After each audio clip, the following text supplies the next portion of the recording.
ಸ್ನೇಹಿತರೆ, ಮೀಡಿಯಾ ಮಾಸ್ಟರ್ಸ್ಗೆ ಸ್ವಾಗತ ಸುಸ್ವಾಗತ. ಗೆಳೆಯರೆ, ಇವತ್ತು ಜನವರಿ 23.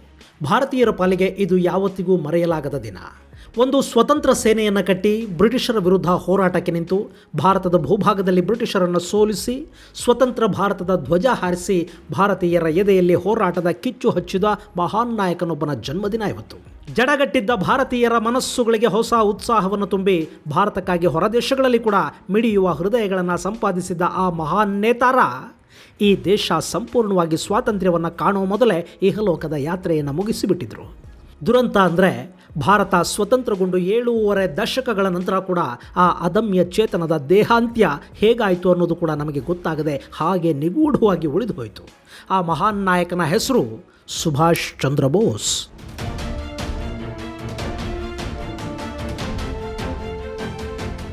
ಗೆಳೆಯರೆ, ಸುಭಾಷರ ಕಥೆಯನ್ನು ಮುಂದುವರಿಸುವ ಮೊದಲು ನಿಮಗೊಂದು ಮನವಿ ಇದೆ. PU ವಿದ್ಯಾರ್ಥಿಗಳಿಗಾಗಿ ರೂಪಿಸಿದ ಮಾಸ್ಟರ್ ಕ್ಲಾಸ್ ವಾಹಿನಿಯಲ್ಲಿ ನುರಿತ ಉಪನ್ಯಾಸಕರು ನಿಮ್ಮೂರಿನ ಮಕ್ಕಳಿಗಾಗಿ ಪಾಠ ಮಾಡ್ತಾ ಇದ್ದಾರೆ. ಆ ಉಚಿತ ಆನ್ಲೈನ್ ಕ್ಲಾಸ್ಗಳ ಪರಿಚಯವನ್ನು ನಿಮ್ಮೂರಿನ ಮಕ್ಕಳಿಗೆ ಮಾಡಿಸ್ಕೊಡೋ ಮೂಲಕ ಅವರಿಗೆ PU ಪಾಠಗಳು ಸಿಗೋದಕ್ಕೆ ಸಹಾಯ ಮಾಡಿ. ಆ ಚಾನಲ್ ಲಿಂಕನ್ನು ಕೆಳಗಿನ ಡಿಸ್ಕ್ರಿಪ್ಷನ್ ಬಾಕ್ಸಲ್ಲಿ ಕೊಟ್ಟಿದ್ದೀನಿ. ಈಗ ವಿಷಯಕ್ಕೆ ಬಂದುಬಿಡೋಣ. ಸ್ನೇಹಿತರೆ, ಸುಭಾಷ್ ಚಂದ್ರ ಬೋಸ್ ಯಾರಿಗೆ ಗೊತ್ತಿಲ್ಲ ಹೇಳಿ?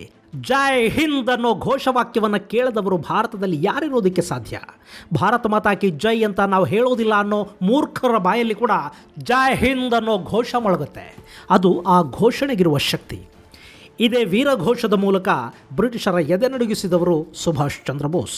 ಅಂದಹಾಗೆ ಈ ಘೋಷವಾಕ್ಯ ಹುಟ್ಟಿದ್ದು 1907ರಲ್ಲಿ. ಇದರ ಕರ್ತೃ ನಮ್ಮ ದಕ್ಷಿಣದ ಶನ್ಬಾಗ್ ರಾಮನ್ ಪಿಳ್ಳೈ. ಅವತ್ತು ಈ ಜೈ ಹಿಂದ್ ಘೋಷವನ್ನು ಸುಭಾಷರಿಗೆ ಪರಿಚಯಿಸಿದ್ದು ಸ್ವಾತಂತ್ರ್ಯ ಹೋರಾಟಗಾರ ಜೈನುಲಾಬ್ದೀನ್. ಗೆಳೆಯರೆ, ಅದು ಜನವರಿ 23, 1897. ಇವತ್ತಿನ ಒರಿಸ್ಸಾದ ಕಟಕ್ನಲ್ಲಿದ್ದ ಬಂಗಾಳಿ ಕುಟುಂಬದ ಪ್ರಭಾವತಿ ದತ್ತ ಬೋಸ್ ಹಾಗೂ ಜಾನಕಿನಾಥ್ ಬೋಸರ 14 ಮಕ್ಕಳ ಪೈಕಿ 9ನೆಯವರು ಸುಭಾಷ್ ಚಂದ್ರ ಬೋಸ್. ಅವ್ರ ತಂದೆ ಬಂಗಾಳ ಪ್ರಾಂತ್ಯದಲ್ಲಿ ಪ್ರಸಿದ್ಧ ವಕೀಲರಾಗಿದ್ದರು. ಹೀಗಾಗಿ ಸುಭಾಷರ ಓದಿಗೆ ಯಾವ ತೊಂದರೆಯೂ ಆಗಲಿಲ್ಲ.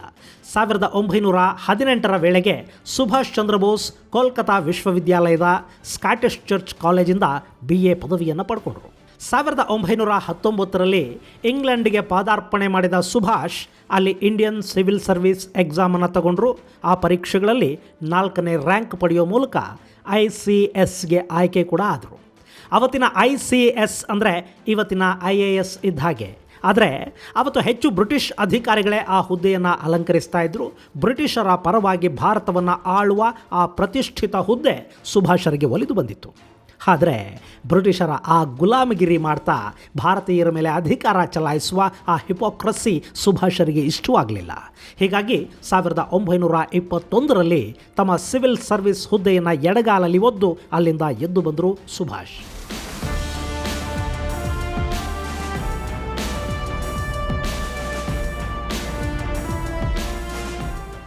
ಆನಂತರ ಭಾರತದ ಸ್ವಾತಂತ್ರ್ಯ ಸಂಗ್ರಾಮದಲ್ಲಿ ತಮ್ಮನ್ನು ತಾವು ತೊಡಗಿಸಿಕೊಂಡ ಸುಭಾಷ್ರು ರಾಷ್ಟ್ರೀಯ ಕಾಂಗ್ರೆಸ್ಸನ್ನು ಸೇರ್ತಾರೆ. 1930ರಲ್ಲಿ ಬೋಸ್ ಕೋಲ್ಕತಾದ ಮೇಯರ್ ಸ್ಥಾನಕ್ಕೆ ಆಯ್ಕೆಯಾಗ್ತಾರೆ. ಅದಾದ 3 ವರ್ಷಗಳಿಗೆ ಅಂದರೆ 1933ರ ಹೊತ್ತಿಗೆ ಅನಾರೋಗ್ಯಕ್ಕೆ ತುತ್ತಾದ ಬೋಸರು ಚಿಕಿತ್ಸೆಗಾಗಿ ಯುರೋಪ್ಗೆ ಹೋಗ್ತಾರೆ. ಅಲ್ಲವರ ರಾಜಕೀಯ ಗೆಳೆಯರ ಸಂಖ್ಯೆ ಹೆಚ್ಚಾಗುತ್ತೆ.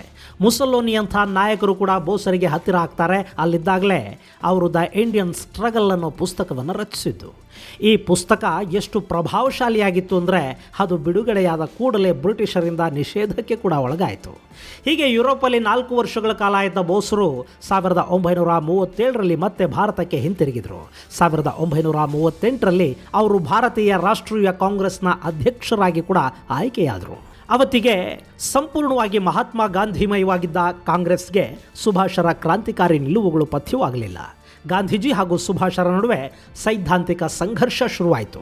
ಮುಂದೆ 1939ರಲ್ಲಿ ಮಹಾತ್ಮ ಗಾಂಧಿಯವರ ತೀವ್ರ ವಿರೋಧದ ನಡುವೆ ಕೂಡ ಕಾಂಗ್ರೆಸ್ನ ಅಧ್ಯಕ್ಷರಾಗಿ ಸುಭಾಷರು 2ನೇ ಬಾರಿಗೆ ಆಯ್ಕೆಯಾಗ್ತಾರೆ. ಆದರೆ ಗಾಂಧೀಜಿಯ ಕಾರಣಕ್ಕಾಗಿಯೇ ಅವರು ಆ ಅಧ್ಯಕ್ಷ ಸ್ಥಾನಕ್ಕೆ ರಾಜೀನಾಮೆಯನ್ನು ಕೂಡ ಕೊಡ್ತಾರೆ. ಅಷ್ಟೊತ್ತಿಗೆ ಅವರು ತಮ್ಮ ಹೋರಾಟದ ಹಾದಿಯನ್ನು ನಿರ್ಧರಿಸಿ ಆಗಿತ್ತು. ಬ್ರಿಟಿಷರ ವಿರುದ್ಧ ಹೋರಾಟದ ಹೆಸರಲ್ಲಿ ಲಾಠಿಗಳಿಗೆ ಮೈಯೊಡ್ಡೋದು, ಉಪವಾಸ ಕೂತ್ಕೊಳ್ಳೋದು, ಸ್ವಾತಂತ್ರ್ಯಕ್ಕಾಗಿ ಅಂಗಲಾಚೋದು ಇದು ಬೋಸರ ಹೋರಾಟದ ಶೈಲಿ ಆಗಿರಲಿಲ್ಲ. ಸ್ವಾತಂತ್ರ್ಯ ಅನ್ನೋದು ನಮ್ಮ ಹಕ್ಕು. ಬ್ರಿಟಿಷರು ನಮಗೆ ಕೊಡೋ ಭಿಕ್ಷೆ ಅಲ್ಲ ಅದು.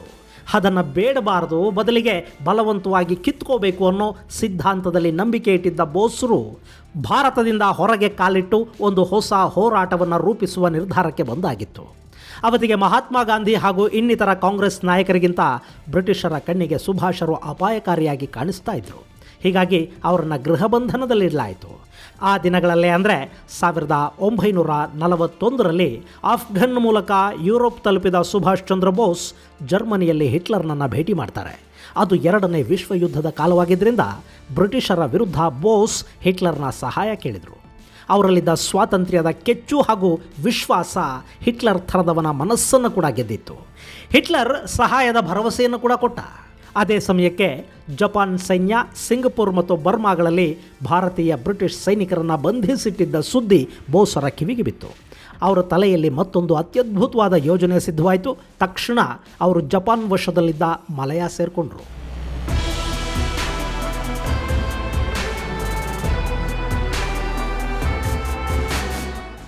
ಗೆಳೆಯರೆ, ಎಲ್ಲಿಯ ಜಪಾನ್, ಎಲ್ಲಿಯ ಜರ್ಮನಿ? ಅವತ್ತಿನ ಮಲಯ ಅಂದರೆ ಇವತ್ತಿನ ಮಲೇಷಿಯಾ. ಇಲ್ಲಿ ನೋಡಿ, ಇಲ್ಲಿರುವ ಜರ್ಮನಿಯಿಂದ ಇಲ್ಲಿರುವ ಮಲೇಷಿಯಾಗೆ ಬರಬೇಕಿತ್ತು. ಅದು ಕೂಡ ಯುದ್ಧದ ಸಮಯ, ಅತ್ಯಂತ ಅಪಾಯಕಾರಿ ಪ್ರಯಾಣ. ಆದರೂ ಸುಭಾಷರು ಹಿಂಜರಿಯಲಿಲ್ಲ, ಹೆದರಲಿಲ್ಲ. ಸಮುದ್ರ ಮಾರ್ಗದ ಮೂಲಕ ಮಲಯ ತಲುಪೋದಕ್ಕೆ ಸಿದ್ಧರಾದರು. ಬಹುಶಃ 2ನೇ ವಿಶ್ವಯುದ್ಧದ ಸಮಯದಲ್ಲಿ ಸಬ್ಮರಿನ್ನಲ್ಲಿ ಪ್ರಯಾಣ ಮಾಡಿದ ಏಕೈಕ ಸಿವಿಲಿಯನ್ ಅಂದರೆ ಅದು ಸುಭಾಷರೇ ಇರಬೇಕು. ಜರ್ಮನಿಯ U-180 ಸಬ್ಮರಿನ್ನಲ್ಲಿ ಕೇಪ್ ಆಫ್ ಗುಡ್ ಹೋಪ್ ಮೂಲಕ ಮಡಗಾಸ್ಕರ್ಗೆ ಬರುವ ಸುಭಾಷರು ಅಲ್ಲಿಂದ ಜಪಾನ್ನ I-29 ಸಬ್ಮರಿನ್ನಲ್ಲಿ ತಮ್ಮ ಪ್ರಯಾಣವನ್ನು ಮುಂದುವರಿಸ್ತಾರೆ. ಅಲ್ಲಿಂದ ಮಲೇಷ್ಯಾನ ಬಂದು ಸೇರಿಕೊಳ್ತಾರೆ. ಅಲ್ಲವರಿಗೆ ಮತ್ತೊಬ್ಬ ಮಹಾನ್ ನಾಯಕ ರಾಸ್ ಬಿಹಾರಿ ಬೋಸ್ ಸಿಗ್ತಾರೆ. ಆ ನಂತರದಲ್ಲಿ ಬಂಧಿತ ಸೈನಿಕರನ್ನು ಬಿಡುಗಡೆ ಮಾಡಿಸಿ ಅವರನ್ನು ಭಾರತದ ಸ್ವಾತಂತ್ರ್ಯ ಸಂಗ್ರಾಮದಲ್ಲಿ ಭಾಗವಹಿಸೋದಕ್ಕಾಗಿ ಹುರಿದುಂಬಿಸಿ ಇಂಡಿಯನ್ ನ್ಯಾಷನಲ್ ಆರ್ಮಿಯನ್ನು ಕಟ್ಟಿದ ಬೋಸರು ಬ್ರಿಟಿಷರ ವಿರುದ್ಧ ಸಮರ ದುಂದುಬಿಯನ್ನು ಮೊಳಗಿಸಿಬಿಡ್ತಾರೆ. ಆಗ್ನೇಯ ಏಷ್ಯಾದಲ್ಲಿ ಬ್ರಿಟಿಷರ ವಿರುದ್ಧ ಬೋಸರ ಆಜಾದ್ ಹಿಂದ್ ಫೌಜ್ ಸುಮಾರು 3 ವರ್ಷಗಳ ಕಾಲ ನಿರಂತರವಾಗಿ ಹೋರಾಟವನ್ನು ನಡೆಸಿತು. ಬರ್ಮಾ ಮೂಲಕ ಭಾರತವನ್ನು ಪ್ರವೇಶಿಸೋದಕ್ಕೆ ಮುಂದಾದ ಬೋಸರ ಸೇನೆ ಅಂಡಮಾನ್ ನಿಕೋಬಾರ್ ದ್ವೀಪಗಳನ್ನು ಬ್ರಿಟಿಷರಿಂದ ವಶಪಡಿಸಿಕೊಂಡು ಅಲ್ಲಿ ಸ್ವತಂತ್ರ ಭಾರತದ ಧ್ವಜವನ್ನು ಕೂಡ ಹಾರಿಸಿತು. ಅವತ್ತು ಸುಭಾಷರ ಸೇನೆಯ ಆ ಸಾಹಸ ಹೇಗಿತ್ತು ಅಂದರೆ, ಇನ್ನೇನು ಬೋಸರ ಸೈನ್ಯ ಭಾರತದ ಮೇಲೆ ದಂಡೆತ್ತಿ ಬರುತ್ತೆ, ಬ್ರಿಟಿಷರ ಕಪಿಮುಷ್ಟಿಯಿಂದ ಭಾರತವನ್ನು ಬಿಡುಗಡೆ ಮಾಡುತ್ತೆ ಅನ್ನೋ ಭರವಸೆಯಲ್ಲಿ ಇಲ್ಲಿನ ಲಕ್ಷಾಂತರ ಯುವ ಹೃದಯಗಳು ಬೋಸರಿಗಾಗಿ ಕಾಯ್ತಾ ಇದ್ವು. ಆದರೆ ಅಷ್ಟರಲ್ಲೇ ಅನಾಹುತವೊಂದು ನಡೆದು ಹೋಯಿತು. ಅಮೆರಿಕ ಜಪಾನ್ ಮೇಲೆ ಅಣುಬಾಂಬಿನ ದಾಳಿ ಮಾಡ್ತು. ಅದಕ್ಕೂ ಮುನ್ನವೇ ರಷ್ಯಾದ ರೆಡ್ ಆರ್ಮಿ ಜರ್ಮನಿ ಸೈನ್ಯವನ್ನು ಹೆಡೆಮುರಿ ಕಟ್ಟಿ ಹಿಟ್ಲರ್ ಆತ್ಮಹತ್ಯೆ ಮಾಡಿಕೊಳ್ಳೋ ಹಾಗೆ ಮಾಡಿಬಿಟ್ಟಿತ್ತು. ಹೀಗೆ ಜಪಾನ್ ಹಾಗೂ ಜರ್ಮನಿ ಸೋಲುಂಡ ನಂತರ ಕೂಡ ಸುಭಾಷ್ ತಮ್ಮ ಹೋರಾಟವನ್ನು ಬಿಡಲಿಲ್ಲ. ಅವರು ಭಾರತದ ಸ್ವಾತಂತ್ರ್ಯ ಹೋರಾಟಕ್ಕೆ ಬೇರೆಯದ್ದೇ ದಾರಿಯನ್ನು ಹುಡುಕತೊಡಗಿದ್ರು. ಅಂಥ ಹಾದಿಯನ್ನು ಹುಡುಕುವ ಸಂದರ್ಭದಲ್ಲೇ ಅದೊಂದು ಅನಾಹುತ ನಡೆದು ಹೋಯಿತು.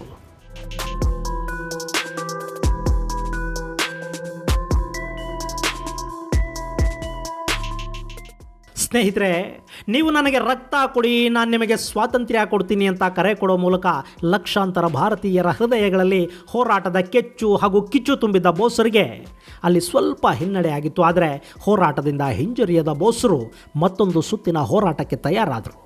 2ನೇ ಮಹಾಯುದ್ಧದಲ್ಲಿ ಜಪಾನ್ ಆಗಸ್ಟ್ 15ನೇ ತಾರೀಕು ಶರಣಾಗತಿಯನ್ನು ಘೋಷಿಸಿತ್ತಾದರೂ ಸಿಂಗಪುರ್ ಮತ್ತು ಮಲಯಗಳಲ್ಲಿ ಹೋರಾಟ ಮುಂದುವರೆದೇ ಇತ್ತು. ಆದರೆ ಆ ಹೋರಾಟ ಹೆಚ್ಚು ದಿನ ಉಳಿಲಿಲ್ಲ. 1945ರ ಆಗಸ್ಟ್ 17ನೇ ತಾರೀಕು ಜಪಾನ್ ಸಂಪೂರ್ಣವಾಗಿ ಶರಣಾಯಿತು. ಹೀಗಾಗಿ ಸುಭಾಷರು ಆದಷ್ಟು ಬೇಗ ಸೋವಿಯತ್ ಸೈನ್ಯವನ್ನು ಭೇಟಿ ಮಾಡಬೇಕು ಅಂತ ನಿರ್ಧಾರ ಮಾಡಿದರು. ಅವರು ಮಂಚೂರಿಯಾನ ಆದಷ್ಟು ಬೇಗ ತಲುಪಬೇಕಿತ್ತು. ಇವತ್ತು ಚೀನಾದ ಅವಿಭಾಜ್ಯ ಅಂಗದಂತಿರುವ ಆ ಪ್ರದೇಶ 2ನೇ ಮಹಾಯುದ್ಧದ ಸಮಯದಲ್ಲಿ ಜಪಾನ್ ಮತ್ತು ರಷ್ಯಾದ ಆಧಿಪತ್ಯಕ್ಕೆ ಒಳಪಟ್ಟ ಪ್ರದೇಶವಾಗಿತ್ತು. ಅಂಥ ಮಂಚೂರಿಯಾ ತಲುಪಿ ಅಲ್ಲಿ ಸೋವಿಯತ್ ಸೈನ್ಯದೊಂದಿಗೆ ಮಾತುಕತೆ ನಡೆಸುವ ಇರಾದೆ ಸುಭಾಷರದ್ದು. ಹೀಗಾಗಿ ಬೋಸ್ ಮಂಚೂರಿಯಾಗೆ ಹೊರಟರು. ಅದು 1945ರ ಆಗಸ್ಟ್ 18ನೇ ತಾರೀಕು. ಸೂರ್ಯ ಅದಾಗಲೇ ಪಶ್ಚಿಮದತ್ತ ವಾಲ್ತಾ ಇದ್ದ. ಮಧ್ಯಾಹ್ನದ ಬಿಸಿಲ ಝಳ ವಿಯೆಟ್ನಾಂನ ಸೈಗಾನ್ ವಿಮಾನ ನಿಲ್ದಾಣದಲ್ಲಿ ಸ್ವಲ್ಪ ಹೆಚ್ಚು ಅನಿಸೋಷ್ಟಿತ್ತು. ಅಂಥ ಸಮಯದಲ್ಲಿ ಬೋಸರು ತಮ್ಮ ಪ್ರಯಾಣವನ್ನು ಆರಂಭ ಮಾಡಿದರು. ಜಪಾನ್ನ ಯುದ್ಧ ವಿಮಾನ KI-21ನಲ್ಲಿ ಸುಭಾಷ್ ಸೋವಿಯತ್ ಕಡೆಗೆ ಪ್ರಯಾಣಿಸೋದರಲ್ಲಿದ್ದರು. ಅವರ ಪ್ರಯಾಣಕ್ಕೆ ಅಗತ್ಯವಾಗಿದ್ದ ಎಲ್ಲ ತಯಾರಿಗಳನ್ನು ಅಲ್ಲಿ ಮಾಡಲಾಗಿತ್ತು. ಸಮಯಕ್ಕೆ ಸರಿಯಾಗಿ ತಮ್ಮ ಸಹಚರರೊಂದಿಗೆ ಸೈಗಾನ್ ವಿಮಾನ ನಿಲ್ದಾಣಕ್ಕೆ ಬಂದರು ಸುಭಾಷ್ ಚಂದ್ರ ಬೋಸ್. ಅವರ ಪ್ರಯಾಣ ಸೈಗಾನ್ನಿಂದ ತೈಪೆ, ಅಲ್ಲಿಂದ ಮಂಚೂರಿಯಾ, ಅಲ್ಲಿ ಸೋವಿಯತ್ ಅಧಿಕಾರಿಗಳನ್ನು ಭೇಟಿ ಮಾಡೋದು, ಅವರು ಅನುಮತಿ ಕೊಟ್ಟರೆ ಸೋವಿಯತ್ಗೆ ಪ್ರಯಾಣ ಮಾಡೋದು, ಇಲ್ಲವಾದರೆ ಮಂಚೂರಿಯಾದಿಂದ ಟೋಕಿಯೋಗೆ ಬಂದು ಬಿಡೋ ಪ್ಲಾನ್ನಲ್ಲಿದ್ದರು ಸುಭಾಷ್ ಚಂದ್ರ ಬೋಸ್. ಹಾಗವತ್ತು ಮಂಚೂರಿಯಾದ ಕಡೆ ಹೊರಟ ಆ ಯುದ್ಧ ವಿಮಾನದಲ್ಲಿ ಅದರ ತಾಕತ್ತಿಗಿಂತ ಹೆಚ್ಚಿನ ಜನ ಇದ್ದರು. ಒಂದು ಮೂಲದ ಪ್ರಕಾರ ಆ ಯುದ್ಧ ವಿಮಾನ ಓವರ್ಲೋಡ್ ಆಗಿತ್ತು. ಆದರೂ ಸೈಗಾನ್ನಿಂದ ತೈಪೆವರೆಗೆ ಯಾವುದೇ ಸಮಸ್ಯೆಗಳಿಲ್ಲದೆ ಸುಭಾಷ್ ಪ್ರಯಾಣಿಸಿದರು. ಆದರೆ ಆ ನಂತರದಲ್ಲಿ ತೈಪೆಯಿಂದ ಮಂಚೂರಿಯಾದ ಕಡೆಗೆ ಶುರುವಾದ ಆ ಪ್ರಯಾಣ ಇಡೀ ಜಗತ್ತನ್ನು ಬೆಚ್ಚಿ ಬೀಳಿಸಿಬಿಡ್ತು. ಅವತ್ತು ತೈಪೆಯಿಂದ ಮಂಚೂರಿಯಾ ಕಡೆಗೆ ಹಾರಬೇಕಿದ್ದ KA-21 ವಿಮಾನ ತೈಪೆ ನಿಲ್ದಾಣದಿಂದ ಟೇಕ್ ಆಫ್ ಆಯಿತು. ಸುಭಾಷ್ ಚಂದ್ರ ಬೋಸರ ಜೊತೆಗೆ ಹಬೀಬುರ್ ರೆಹಮಾನ್, ಸುಭಾಷರ ಕಾರ್ಯದರ್ಶಿಯಾಗಿದ್ದ AS ಅಯ್ಯರ್ ಹಾಗೂ ಸುಭಾಷರ ಸಮೀಪವರ್ತಿ ಆಬಿದ್ ಹಸನ್ ಜೊತೆಗೆ ಮತ್ತೂ ಮೂವರು ಆ ವಿಮಾನದಲ್ಲಿ ಪ್ರಯಾಣ ಮಾಡ್ತಾಯಿದ್ರು. ಅವರ ಕಣ್ಣುಗಳಲ್ಲಿ ಸೋಲಿನ ನೋವಿತ್ತು, ಅದರ ಜೊತೆಗೆ ಹೊಸ ಬೆಳಕಿನ ಆಸೆಯೂ ಇತ್ತು. ಇನ್ನೇನು ವಿಮಾನ ಆಗಸಕ್ಕೆ ಏರಬೇಕು ಅನ್ನೋಷ್ಟರಲ್ಲಿ ಆ ವಿಮಾನದ ಎಂಜಿನ್ನಲ್ಲಿ ಬೆಂಕಿ ಕಾಣಿಸ್ಕೊಳ್ತು. ಅಷ್ಟೇ, ಆ ವಿಮಾನ ಭೂಮಿಯನ್ನು ಅಪ್ಪಳಿಸೋದಕ್ಕೆ ತಡ ಮಾಡಲೇ ಇಲ್ಲ. ಆದರೆ ವಿಮಾನ ಹೆಚ್ಚು ಮೇಲೆ ಹಾರ್ತಾ ಇರಲಿಲ್ಲ. ಆದ್ದರಿಂದ ಅಪಘಾತದ ತೀವ್ರತೆ ಹೆಚ್ಚಿನ ಪ್ರಮಾಣದಲ್ಲೇನೂ ಇರಲಿಲ್ಲ. ವಿಮಾನದ ಮುಂಭಾಗ ಬೆಂಕಿಗೆ ಜಾಗ ಕೊಡ್ತು. ಇನ್ನು ಹಿಂದಿನ ಬಾಗಿಲುಗಳೆಲ್ಲ ಲಗೇಜ್ನಿಂದ ಬ್ಲಾಕ್ ಆಗಿ ಹೋಗಿದ್ವು. ಅಷ್ಟರಲ್ಲಿ ವಿಮಾನದ ಇಂಧನ ಸೋರೋದಕ್ಕೆ ಶುರುವಾಯಿತು. ಅದರಲ್ಲಿದ್ದವರೆಲ್ಲ ಗ್ಯಾಸೋಲಿನ್ನಿಂದ ತೊಯ್ದು ತೊಪ್ಪೆಯಾದರು. ಈ ಹಂತದಲ್ಲೇ ಸುಭಾಷ್ ವಿಮಾನದಿಂದ ಹೊರಬರೋದಕ್ಕೆ ಪ್ರಯತ್ನ ಪಟ್ಟರು. ಅಲ್ಲವತ್ತು ವಿಮಾನದ ಹಿಂದಿನ ಬಾಗಿಲು ಓಪನ್ ಆಗಿದ್ರೆ ಬಹುಶಃ ಸುಭಾಷರು ಹೆಚ್ಚು ಅಪಾಯಕ್ಕೆ ಈಡಾಗ್ತಿರಲಿಲ್ಲ ಅನ್ಸುತ್ತೆ. ಆದರೆ ಅಲ್ಲಿ ಹಾಗಾಗಲಿಲ್ಲ. ಸುಭಾಷ್ ಬೆಂಕಿಯ ಕೆನ್ನಾಲಿಗೆಯ ಮೂಲಕವೇ ಹೊರಬರೋದಕ್ಕೆ ಪ್ರಯತ್ನಿಸಿದ್ರು. ಅಲ್ಲಿ ಎಡವಟ್ಟಾಗಿ ಹೋಯಿತು. ಸುಭಾಷರ ದೇಹ ಗ್ಯಾಸೋಲಿನ್ನಿಂದ ನೆಂದು ಹೋಗಿತ್ತು. ಆ ಗ್ಯಾಸೋಲಿನ್ಗೆ ಬೆಂಕಿ ತಾಗಿದ ತಕ್ಷಣ ಸುಭಾಷರನ್ನು ಬೆಂಕಿ ಆವರಿಸಿಬಿಡ್ತು. ಅಷ್ಟಾದರೂ ಛಲ ಬಿಡದ ತ್ರಿವಿಕ್ರಮನಂತೆ ಸುಭಾಷ್ ಹೊರಕ್ಕೇನೋ ಬಂದರು. ಆದರೆ ಅವರ ದೇಹ ಸಂಪೂರ್ಣವಾಗಿ ಸುಟ್ಟ ಗಾಯಗಳಿಂದ ಕೂಡಿತ್ತು. ಅವರನ್ನು ತಕ್ಷಣ ತೈಪೆಯಲ್ಲಿನ ಆಸ್ಪತ್ರೆಗೆ ಸೇರಿಸಲಾಯಿತು. ಆದರೆ ಆಸ್ಪತ್ರೆಯಲ್ಲಿ ನಡೆದ ಪ್ರಯತ್ನಗಳೆಲ್ಲ ನೀರಲ್ಲಿ ಹೋಮ ಮಾಡಿದಂತಾದವು. ಸುಭಾಷರ ದೇಹಕ್ಕೆ ಸಾಕಷ್ಟು ಹಾನಿಯಾಗಿದ್ದರಿಂದ ಅವರನ್ನು ಉಳಿಸ್ಕೊಳ್ಳೋದಕ್ಕೆ ವೈದ್ಯರು ಮಾಡಿದ ಪ್ರಯತ್ನಗಳು ವಿಫಲವಾದವು. ಕಡೆಗೂ ಸುಭಾಷ್ ಚಂದ್ರ ಬೋಸ್ ಸಾವಿನ ವಿರುದ್ಧದ ಸೆಣಸಾಟದಲ್ಲಿ ಸೋಲನ್ನು ಒಪ್ಪಿಕೊಂಡರು.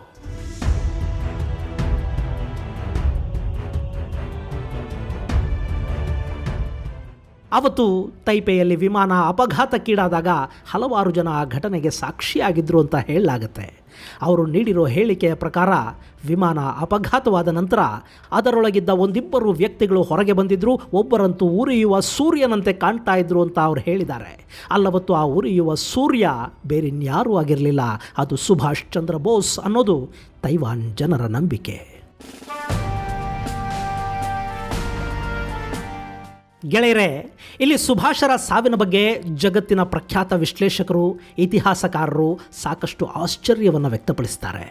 ಅವತ್ತಿಗೆ ಆ ಸಾವು ಜಗತ್ತನ್ನೇ ಆಘಾತಕ್ಕೆ ದೂಡಿತು. ಜಪಾನ್ನ ಪತ್ರಿಕೆಗಳು ಸುಭಾಷರ ಸಾವಿನ ಸುದ್ದಿಯನ್ನು ದೊಡ್ಡ ದೊಡ್ಡ ಅಕ್ಷರದಲ್ಲಿ ಪ್ರಕಟಿಸಿದ್ವು. ಅಲ್ಲಿಗೆ ಸುಭಾಷರು ಸಾವನ್ನಪ್ಪಿದ್ದಾರೆ ಅನ್ನೋದನ್ನು ಜಪಾನ್ ದೃಢಪಡಿಸಿತು. ಆದರೆ ಜಪಾನ್ನ ಮಾತುಗಳನ್ನು ಇವತ್ತಿಗೂ ಕೂಡ ಒಪ್ಕೊಳ್ಳೋದಕ್ಕೆ ಸಾಧ್ಯ ಆಗ್ತಿಲ್ಲ. ಹೀಗಾಗಿಯೇ ಸುಭಾಷರ ಸಾವಿನ ಬಗ್ಗೆ ಇರೋ ಅನುಮಾನಗಳನ್ನು ಪರಿಹರಿಸಿಕೊಳ್ಳೋ ನಿಟ್ಟಲ್ಲಿ ಒಂದಷ್ಟು ಸಂಶೋಧನೆಗಳು ನಡೀತಲೇ ಇವೆ. ಅದರ ಮೊದಲ ಹಂತದಲ್ಲಿ ಜಪಾನ್ನಲ್ಲಿರೋ ಸುಭಾಷರ ಚಿತಾಭಸ್ಮವನ್ನು DNA ಪರೀಕ್ಷೆಗೆ ಒಳಪಡಿಸಬೇಕು ಅನ್ನೋ ಒತ್ತಾಯ ಕೇಳಿಬಂತು. ಆದರೆ ವಿಜ್ಞಾನಿಗಳ ಪ್ರಕಾರ ಬೂದಿಯಿಂದ DNA ಪರೀಕ್ಷೆ ಮಾಡೋದಕ್ಕೆ ಸಾಧ್ಯವಾಗೋದಿಲ್ಲ. ಹೀಗಾಗಿ ಆ ವಿಚಾರದಲ್ಲಿ ಇವತ್ತಿಗೂ ಕೂಡ ಯಶಸ್ಸು ಸಿಕ್ಕಿಲ್ಲ. ಇನ್ನು ಸುಭಾಷರ ಸಾವಿನ ಬಗ್ಗೆ ಅನುಮಾನ ಮಾಡೋದಕ್ಕೆ ಇನ್ನೊಂದಷ್ಟು ಕಾರಣಗಳಿವೆ.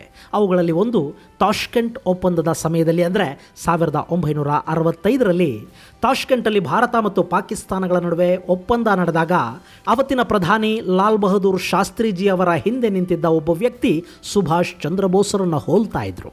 ಹೀಗಾಗಿ ಅದು ಸುಭಾಷ್ ಇರಬೇಕು ಅಂತಲೇ ಎಲ್ಲರೂ ಭಾವಿಸಿದ್ರು. ಅದರ ಜೊತೆಗೆ ಉತ್ತರ ಪ್ರದೇಶದ ಗುಮ್ನಾಮಿ ಬಾಬಾ ಅವರೇ ಸುಭಾಷ್ ಅಂತ ಕೂಡ ಹೇಳಲಾಗ್ತಾ ಇತ್ತು. ಅವರು ಸಾವಿಗೀಡಾದ ನಂತರ ಅವರ ಬಳಿಯಲ್ಲಿ ಸಿಕ್ಕ ಒಂದಷ್ಟು ದಾಖಲೆಗಳು ಹಾಗೂ ಸುಭಾಷರ ಫ್ಯಾಮಿಲಿಯ ಫೋಟೋಗಳು ಈ ಅನುಮಾನವನ್ನು ಮತ್ತಷ್ಟು ಹೆಚ್ಚು ಮಾಡಿದ್ವು. ಅಷ್ಟೇ ಅಲ್ಲದೆ ಸುಭಾಷರ ಸಾವಿನ ಸಮಯದಲ್ಲಿ ಅವರ ಜೊತೆಗಿದ್ದ ಹಬೀಬುರ್ ರೆಹಮಾನ್ ನೀಡಿದ್ದ 3-4 ಹೇಳಿಕೆಗಳು ಈ ಅನುಮಾನಕ್ಕೆ ರೆಕ್ಕೆ ಪುಕ್ಕಗಳನ್ನು ಕೊಟ್ಟಿದ್ವು. ಹೀಗಾಗಿ ಸುಭಾಷರ ಸಾವಿನ ಸತ್ಯಾಸತ್ಯತೆಗಳನ್ನು ತಿಳಿಯೋದಕ್ಕಾಗಿ ಹಲವಾರು ಆಯೋಗಗಳನ್ನು ರಚಿಸಿ ಆ ಬಗ್ಗೆ ಮಾಹಿತಿಯನ್ನು ಕಲೆ ಹಾಕಲಾಯಿತು. ಕೆಲವರು ಸುಭಾಷ್ ಬದುಕಿದ್ರು ಅನ್ನೋದಕ್ಕೆ ಪುರಾವೆಗಳಿವೆ ಅಂದರೆ ಮತ್ತೆ ಕೆಲವರು ಸುಭಾಷ್ ಅವತ್ತೇ ಕೊನೆಯುಸಿರು ಎಳೆದ್ರು ಅಂತ ಹೇಳ್ತಾರೆ. ಆದರೆ ಸುಭಾಷರ ದೇಹಾಂತ್ಯದ ರಹಸ್ಯ ಇವತ್ತಿನವರೆಗೆ ನಮಗೆ ಗೊತ್ತಾಗಿಲ್ಲ. ಆದರೆ ಸುಭಾಷರು ನಮ್ಮ ಜೊತೆ, ನಮ್ಮ ಮನಸ್ಸುಗಳಲ್ಲಿ, ನಮ್ಮ ಆತ್ಮದಂತೆ ಸದಾಕಾಲ ಬದುಕಿರ್ತಾರೆ. ಭಾರತದ ಸ್ವಾತಂತ್ರ್ಯ ಸೂರ್ಯ ಸುಭಾಷರನ್ನು ಆ ಸೂರ್ಯಚಂದ್ರರಿರೋವರೆಗೆ ಈ ದೇಶ ಮರೆಯೋದಕ್ಕೆ ಸಾಧ್ಯವೇ ಇಲ್ಲ. ಗೆಳೆಯರೆ, ಇಂದು ಸುಭಾಷರ ಜನ್ಮದಿನ. ಆ ಮಹಾಚೇತನಕ್ಕೆ ವೀರ ವಂದನೆಯನ್ನು ಸಲ್ಲಿಸ್ತಾ ಇಂದಿನ ಸಂಚಿಕೆಯನ್ನು ಮುಗಿಸ್ತೀನಿ. ಮುಂದಿನ ಸಂಚಿಕೆಯಲ್ಲಿ ಮತ್ತೊಂದು ವಿಶೇಷ ಜೊತೆಗೆ ಯಥಾಪ್ರಕಾರ ಭೇಟಿಯಾಗೋಣ. ಅಲ್ಲಿವರೆಗೆ ಜೈ ಹಿಂದ್, ಜೈ ಕರ್ನಾಟಕ.